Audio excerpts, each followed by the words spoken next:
Here's the story.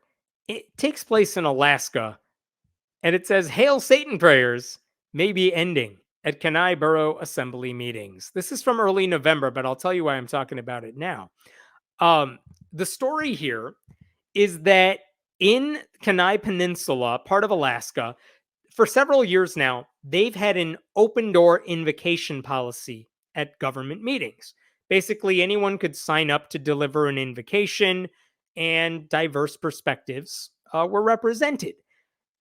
The reason you saw that article I just showed you back in November is because last month they said we should totally end that policy and limit all future invocations starting in January to, chaplains who work with the police department and the fire department. Oh, and by the way, the only chaplains who work for them are Christian.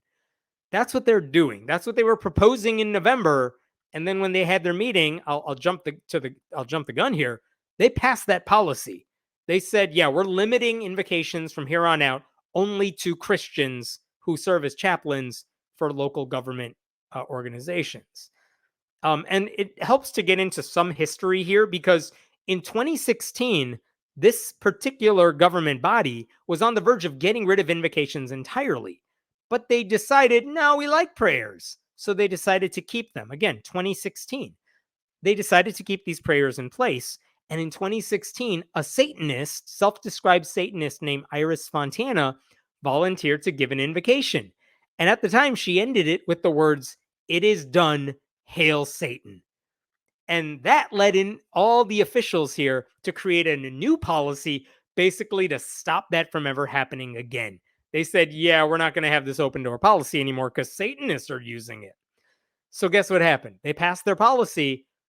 Those groups sued, and those groups won. In fact, the borough had to pay $80,000. Check this out.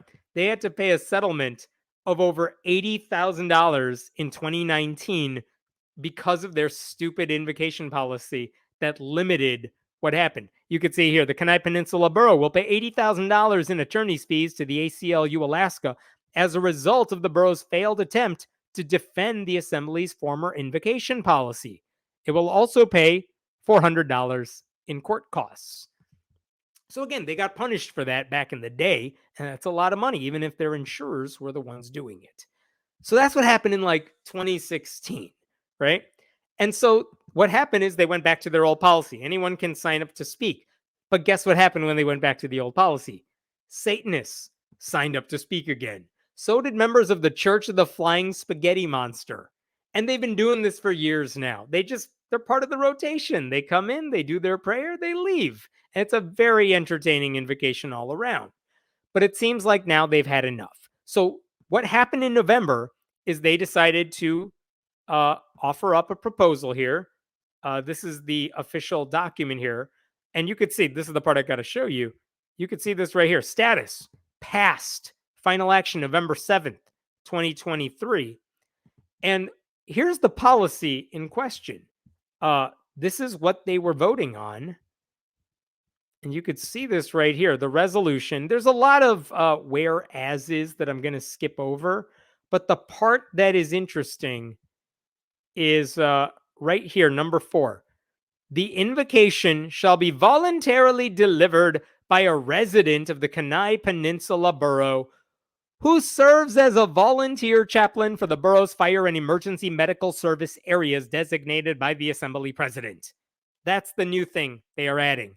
It's not, you don't just have to be a resident, you got to be a volunteer chaplain. That's what they decided to pass. And guess what? The volunteer chaplains at the policy are very limited in what they do. I actually looked this up because I was looking, how do I become like the police department chaplain? How do I become the fire department ambulance driver chaplain? There's no one website where you're allowed to just figure that out. But I did find an application for an organization called the Alaska Police and Fire Chaplains. It seems to be the catch-all group for this. And notice what they say here, because they don't say you have to be Christian. But what they do say is, tell us about your ministry. Tell us how many years of pastoral ministry you have, how many years you've been a chaplain, your previous chaplaincy appointments.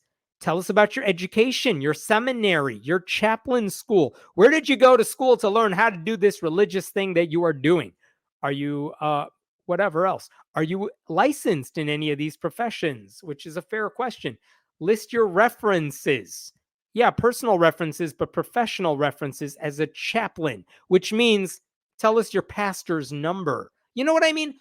The bottom line is if you're not already part of an organized religion that has the infrastructure to train chaplains, you're out of luck. You know who doesn't have this sort of infrastructure in place?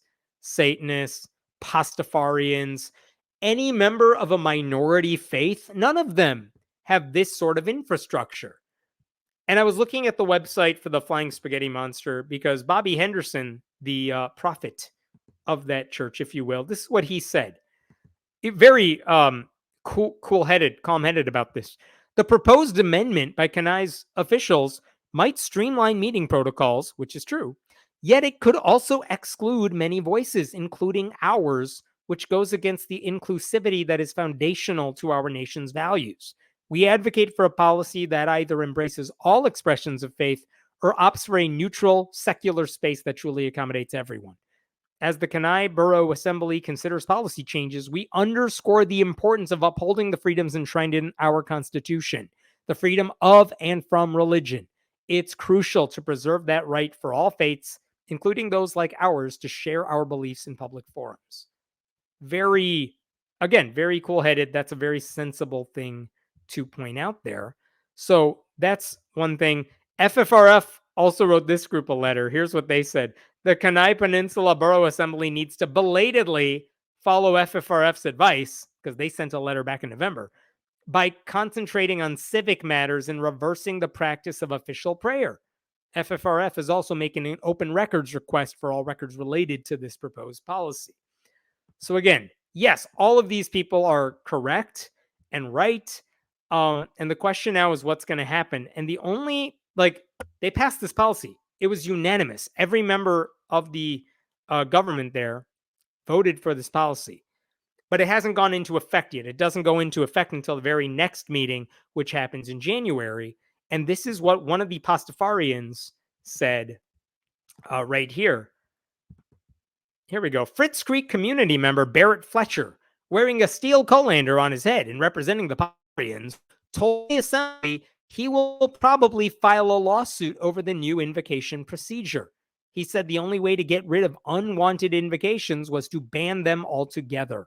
I'll be listening very closely to the chaplains that will be giving the invocation from now on. And if I happen to hear them invoke any specific deity while failing to acknowledge the true creator of the universe, the Great Flying Spaghetti Monster, I'll be suing. Is that tongue-in-cheek? Yeah. But again, what's the point there if those Christian chaplains are allowed to invoke their faith, the specific beliefs about their faith? Why doesn't anyone else get to do it? That's worth asking. And he says he's going to sue. I don't know if the Satanic Temple will get on board with that. I don't know if the Freedom from Religion Foundation or the ACLU Alaska will get on board with that.